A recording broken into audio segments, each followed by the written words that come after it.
தேசம் போட்டுகிற அன்னை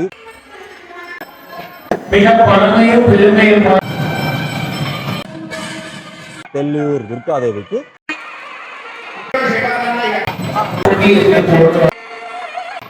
தங்க கொடிமரம்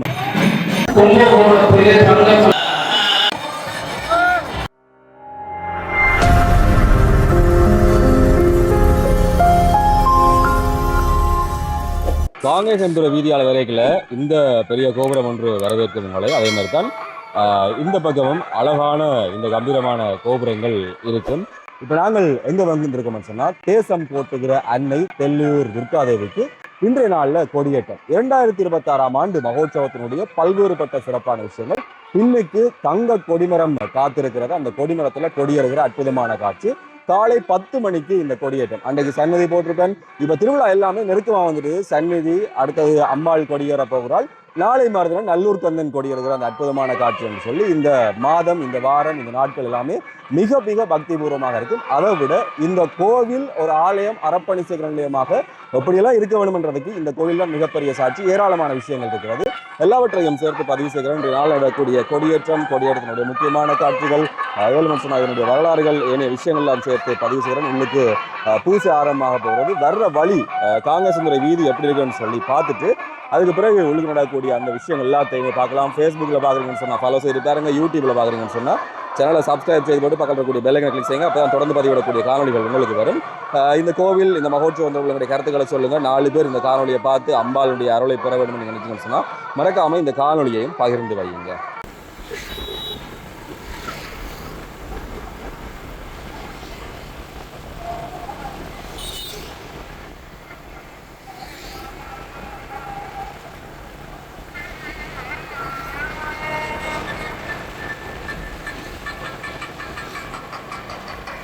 வெளியே நாங்கள் பார்க்குற திருவிழான்றது வேறு. அதுக்குள்ளே நிறைய சடங்கு சம்பிரதாயங்கள், கிரியை எல்லாம் நடக்கும். சிவாச்சாரியர் முறைப்படி அழைத்து வருகிற அந்த விஷயம்ன்றது நிறைய இடத்துல நடக்கும். இங்கேயும் இந்த விஷயங்கள்லாம் மிக நுணுக்கமாக பின்பற்றப்படுகிறது. செஞ்சோர் சிவர்களானது ஆறுதல் முருகன் ஐயா அவர்கள் இந்த கோயிலுடைய தலைவராக இப்போது பணியாற்றுகிறார். அப்படி இருக்கக்கூடிய வேளையில் கோமாதா பூசை இப்படியான விஷயங்கள் எல்லாமே தொடர்ந்து நடந்து தான் உள்ளுக்கு வசந்த மண்டப பூசை எல்லாமே ஆரம்பமாக போகிறது. ஒரு கோயில்ன்றது எப்படியெல்லாம் இருக்கணும் என்ற விஷயத்தை நான் ஆரம்பத்தில் சொல்லியிருப்பேன். இல்ல பிள்ளைகள் இங்கே துர்காபுரம் மகளிர் இல்லத்தில் இருக்கணும். அவைகள் எப்படி ஒழுங்கா இந்த அம்பாளை வழிபடுவதற்கு வருகிறார்கள்.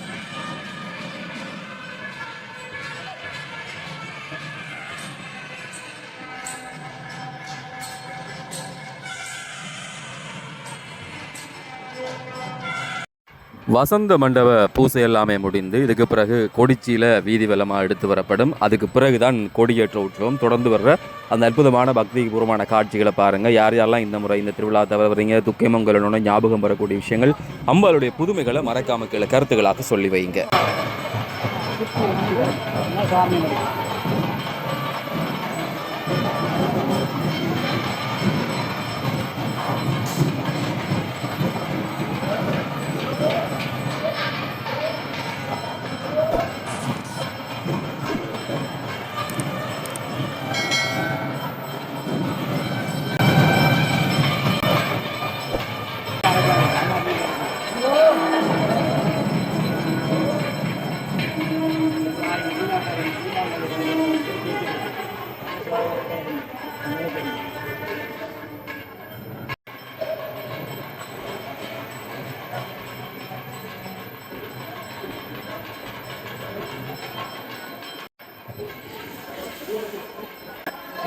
சுவாமிகளை சுமந்து வருகிற தங்க வாகனங்கள் பக்தர்களுடைய தோள்களில் இப்போது ஆலய உள்வீதியில் கொண்டு வரப்படுது. தங்க கொடிமரத்தில் தங்க வாகனத்தில் கொடியேற்றம் நடக்கப் போகிறது.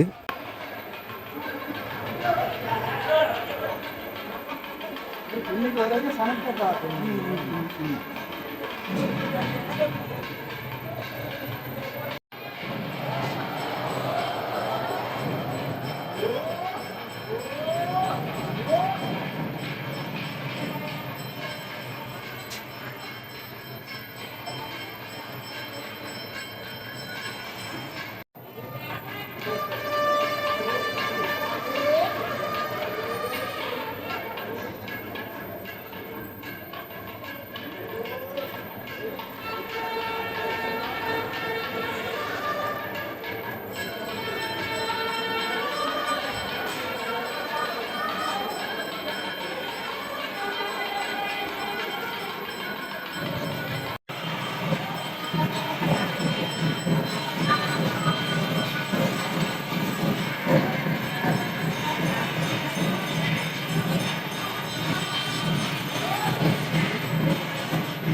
முக்கியமானது பன்னாட்டு மகோற்சவமாகிய பெருந்திருவிழா பக்திபூர்வமாக கொடியேற்றத்தோடு ஆரம்பமாகிறது.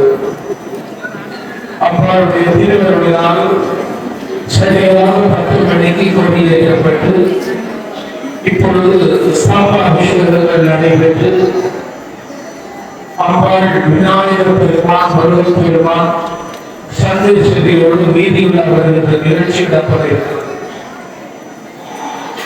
என்ன புண்ணியம் செய்தனே நிஜமே என்று இந்த நல்ல காட்சியை கண்களால் காண அம்பாள் அந்த கருணைக்கு அறியவர்களாகிய நீங்கள் நன்றி சொல்லுங்கள். எங்கள் தேவஸ்தானத்திலே 12 நாட்கள் நடைபெறுகின்ற இந்த மகோற்சவத்திலே காலையிலும் மாலையிலும் சுமார் 50 நிமிடம் ஸ்தாபனம் செய்யப்படும். அனைத்து அடியவர்களும் இந்த 12 நாட்களும் தவறாமல் வந்து கோயிலை வழிபாடு செய்யுங்கள். ஒரு வருடம் கும்பிடுகின்ற பலன் திருவிழா காலத்திலே தவறாமல் வந்து கும்பிட்டால் கிடைக்கும். இது ஆகமங்கள் சொல்லுகிறது, ஞானிகள் மகான்கள் சொல்லுகிறார்கள். மிக பழமையும் பெருமையும் வாய்ந்த துர்க்கியப்பனுடைய புலம் சொல்லி படிக்க முடியாது. கடுமையாக இருந்திருக்கிற சித்தர் இந்த இருப்பஞ்சுவலையிலே தொடங்கி இந்த திருக்கோயில் குடிசையிலே இருந்து இன்று உலகம் போட்டிருக்கின்ற கோயிலாக மாற்றப்பட்டிருக்கிறது. எங்கள் தேவஸ்தானத்தினுடைய தர்மத்தாக்கள், எங்கள் தேவஸ்தானத்தினுடைய நிர்வாகத்தில் இருந்த பெரியவர்கள், உலகம் வரை இந்த கோயிலை ஆற்றப்படுத்திய அன்னை சிவத்தமிழ் செல்வி தங்கம்மாவுடைய அம்மையார் மற்றும் இந்த ஆலயத்தினுடைய சிவாச்சாரியர்களாக இருந்து பணி செய்தவர்கள் எல்லோருடைய ஆசையினாலும் இன்று அம்பாளுடைய சன்னிதானம் 5 கோபுரங்களோடு எல்லா சிறப்புகளோடு காட்சியளிக்கிறது. தனமான குடித்தம்பத்தை பார்க்கிறீர்கள். இந்த நாட்டிலே இப்படி ஒரு குடித்தம்பம் கும்பகோணத்திலே தங்கமெல்லாம் பூசி உருவாக்கப்பட்டு இங்கே கொண்டு வந்து கொடுக்கப்பட்டு கடந்த கும்பாபிஷேகம் தொடக்கம் இங்கே கொடியேற்றம் இந்த தங்க ஸ்தாபத்திலே நடைபெற்றுக் கொண்டிருக்கிறது. இது தெய்வ திருவருளெல்லாம் சொல்ல வேண்டும். மக்கள் எதை கேட்டாலும் அதை கொண்டு வந்து பூர்த்தி செய்கிறார். இந்த ஆண்டு ஆணி உத்தர நாளிலே 167 அடி நீளமான பிரம்மாண்டமான அன்னசத்திர மண்டபம் கட்டப்பட்டிருக்கிறது. 12 நாட்களும் சகல அடியவர்களும் அன்னதானத்திலே பங்கு பெற்றுவதற்கு எல்லாருக்கும் செய்யப்பட்டிருக்கிறது. சரியாக 11:30 அன்னதானம் பண்பாட்டிலே தொடரும். சகல அடியவர்களும் நீங்கள் அன்னதானத்திலே பங்கு பெற்றவர்கள். ஒருவரும் சாப்பிடவில்லை என்று போக வேண்டிய அவசியம் இல்லை. பிரமாண்டமான மண்டபம் அம்பாளுடைய திருவருளாலும் அடியவர்களாகிய நீங்கள் தந்த காணிக்கையாலும் உருவாக்கப்பட்டிருக்கிறது. தேவஸ்தானம் 12 திருமுறைகளை அச்சிட்டு வெளியிட்டிருக்கிறது. சுமார் 2 கோடி ரூபாய் செலவில் திருமுறைகள் வெளியிடப்பட்டிருக்கிறது. இப்பொழுது கந்த புராணம் அச்சிடப்பட்டு வெளியிடப்பட்டிருக்கிறது.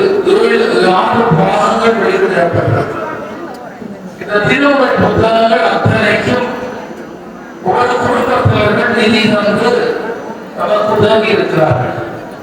கந்த புராணம் முழுவதையும் அச்சிடுவதற்கு ஆஸ்திரேலியா உலக சைவ பேரவை நிதி தந்திருக்கிறார்கள். ஒவ்வொரு புத்தகமும் சுமார் 8 லட்சத்துக்கு மேல் முடிகிறது. 1000 கந்தபுராண புத்தகம் அடிச்சு இலங்கை முழுவதும் உள்ள கோவில்களுக்கு வழங்கி கொண்டிருக்கிறோம். ஏழைய பக்தர்கள் அச்சக்குறியோடு இந்த நூல்களை பெறுவதற்கு வாய்ப்பு ஏற்படுத்தப்பட்டது.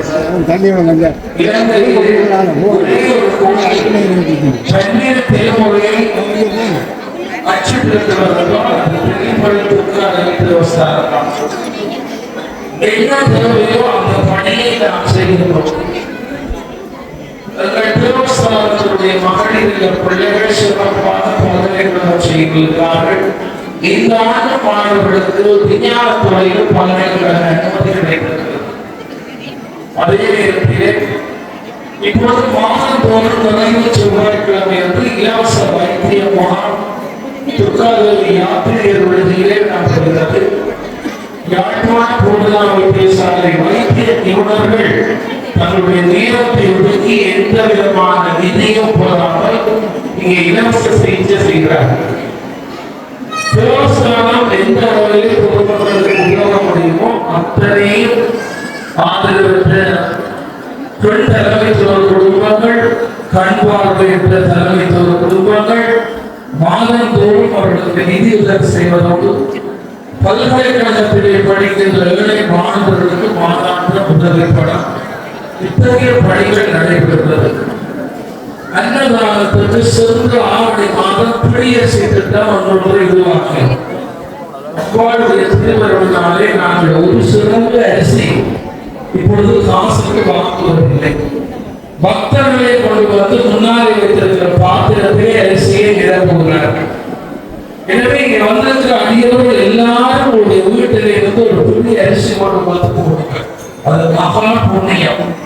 தானங்களிலே சிறந்தது அன்னதானம். அது முகம் தெரியாதவர்களுக்கு சோறு கொடுப்பது பெரிய தானம். எனவே சென்ற ஆவணி மாதம் நம்முடைய தேவஸ்தானத்திலே இந்த குடியரசு திட்டத்தை கொண்டு வந்து ஒரு வருஷம் எங்கள் தேவஸ்தானம் அரிசி பணம் கொடுத்து வாங்கவில்லை. நீங்கள் அந்த அரிசியிலே தான் தொடர்ந்து அன்னதானம் செவ்வாய், வெள்ளி, பௌர்ணமி முக்கியமான நாட்களில் தான் அன்னதானம் நடைபெறுகிறது. மலையாளத்திலே மட்டக்களப்பிலே வன்னியிலே இருந்து வருகிற பாடசாலை மாணவர்கள் தாங்கள் வருவதால் அறிவித்தால் அவர்கள் எந்த நாள் வந்தாலும் அவர்களுக்கு அன்னதானம் நடைபெறுகிறது. எனவே அம்பாள் ஒரு குறையில் இல்லாமல் எதை கேட்கிறோமோ அத்தனையே கொண்டு வந்து சேர்க்கிறார். எனவே அதிகாரிகளை அந்த தாயிடம் நீங்கள் எல்லாரும் அன்றாடி கும்பிட்டு கேளுங்கள். இல்லை என்று சொல்லாமல் தருகிற தாய் இறக்க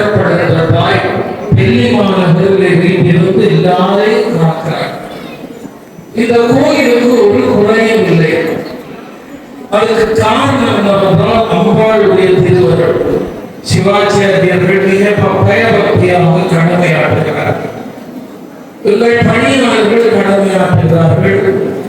எங்கள் தொண்டு பணியை பெண்கள் தொழில் சபை தெளிப்புடைய இந்து இளைஞர் சங்கம் மகளிர் பிள்ளைகள் எல்லோரும் தொண்டு பணியாற்றுகிறார்கள்.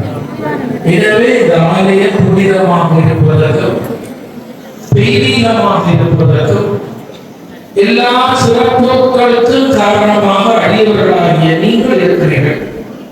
அடியார்களே, எந்த ஒரு பொருளையும் வீணாக்காதீர்கள். இங்கே தம்பர் பூசையிலே பயன்படுத்தப்பட்ட பால் அவ்வளவு அங்கே காய்ச்சல் கொடுக்கப்பட்டிருக்கிறது.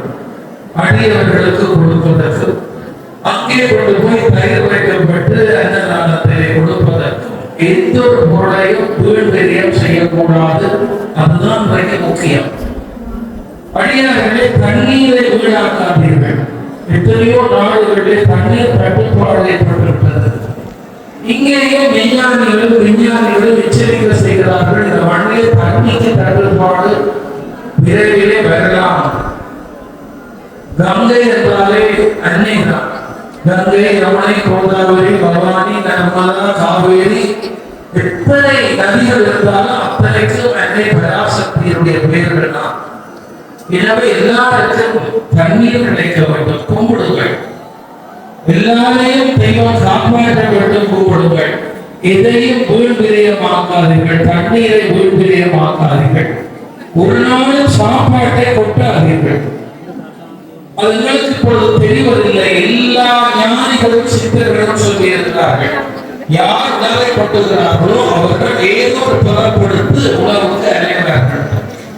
தயவு செய்து அளவாக கேட்டு வாங்கி சாப்பிடுங்கள். சாப்பிட்டு விட்டு கொட்டாதீர்கள். உணவுக்கு என்ன உலகத்திலே பஞ்சத்திலே இருக்கிறார்கள். எத்தனையோ நாடுகளிலே ஒருவேளை உணவுக்கு வழி இல்லாமல் குழந்தைகள் இருக்கிறார்கள். அதனாலே கடவுள் தந்ததை தொட்டு கும்பிட்டு விட்டு சாப்பிடுங்கள், கொட்டாதீர்கள். எங்கள் மண் வெளிய வேண்டும் என்றால் அருள் வளம் வேண்டும், பொருள் வளமும் வேண்டும். அருள் வளம் தேவை. எல்லாரும் கும்பிடுங்கள். பிள்ளைகளை கும்பிட பழகுங்கள். வயதிலே மூத்தவர்களை மதிக்க பழகுங்கள். தெய்வ சன்னிதானங்களிலே அமைதியை போடுங்கள். வீண் வார்த்தை பேசாதீர்கள். இந்த உலகத்தை ஆளுகின்ற பராசக்தியை குடிக்கொண்டிருக்கிறாள். அவள் எல்லாவற்றையும் அவதானிப்பாள். எனவே சொற்கள் எல்லாம் நல்ல சொற்களையே பேசி நல்ல வண்ணம் வாழ்வதற்கு முயற்சி செய்யுங்கள். எங்களுடைய சமுதாயத்திலே வீழ்ந்துடைய ஒரு பக்கம், ஆடம்பரம் என்ற பக்கம், அனாவசிய செலவுகள் ஒரு பக்கம், தேசம் போட்டிருக்கிற இந்த கோயிலில் இருந்து எல்லாரையும் மன்றாடுவதை வீணாக அநாகரிகமாக இன்றைக்கு ஏதோ ஒரு புதுமை என்று நினைத்து வீணாக பணத்தை செலவழியாதீர்கள். எத்தனை பேர் பட்டினி கிடந்தோம், எத்தனை பேர் கிடங்குகளே போய் உயிரை காப்பாற்றுவதற்கு கடவுளை கும்பிட்டோம். எத்தனை லட்சம் பேர் இந்த மண்ணிலே வாழ வேண்டிய வயதிலே இந்த மண்ணுக்காக உயிரையே கொடுத்து விட்டார்கள். நாங்கள் இப்பொழுது உசாதீனமாக இருக்கிறோம், உதாசீனப்படுத்துவதிலே முன்னிலமாக இருக்கிறோம், எல்லாம் வேடிக்கையாக இருக்கிறோம். கோயில்கள் மிக புனிதமானது. தெய்வ சன்னிதானத்திற்குள்ளே வந்தவுடனே நாங்கள் மன்றாடி கும்பிட வேண்டும். எங்கள் குடும்பத்துக்காக மட்டும் கும்பிடக்கூடாது, எல்லாரும் நல்லா இருக்க வேண்டும் என்று கும்பிட வேண்டும். எங்களுக்கு பக்கத்திலே ஒருவர் நல்லா இருக்காவிட்டால் எங்களுக்கு இடையூறு. எல்லாரும் செழிப்பாக இருந்து விட்டால் கஷ்டம் இல்லை. எல்லாருக்கும் படிப்பு போய் சேர வேண்டும், எல்லாருக்கும் உணவு கிடைக்க வேண்டும், எல்லாரும் மங்களகரமாக வாழ வேண்டும். அப்படி கூப்பிடுங்கள். அதனால் ஒரு நட்டமும் இல்லை. தனித்தனியே நான் நல்லா இருக்க வேண்டும் என்று கும்பிடுவதை விட நாங்கள் எல்லோரும் நல்லா இருக்க வேண்டும் என்று கும்பிடுங்கள். இதைத்தான் மகான்கள், ஞானிகள், அனுபவிமான்கள் இந்த உலகத்துக்கு சொல்லிவிட்டு போயிருக்கிறார்.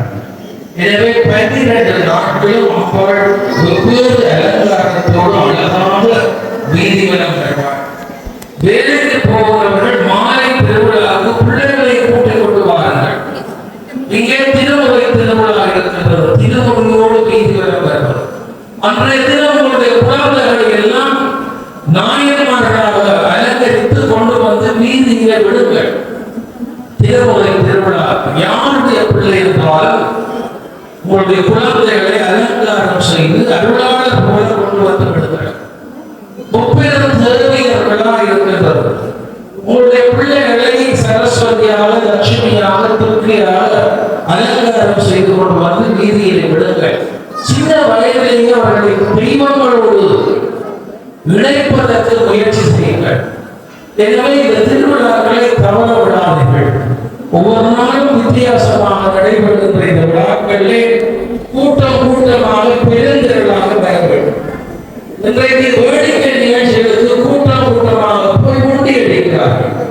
தெய்வத்தை தேடுவதற்கு ஆயத்தமாகுங்கள்.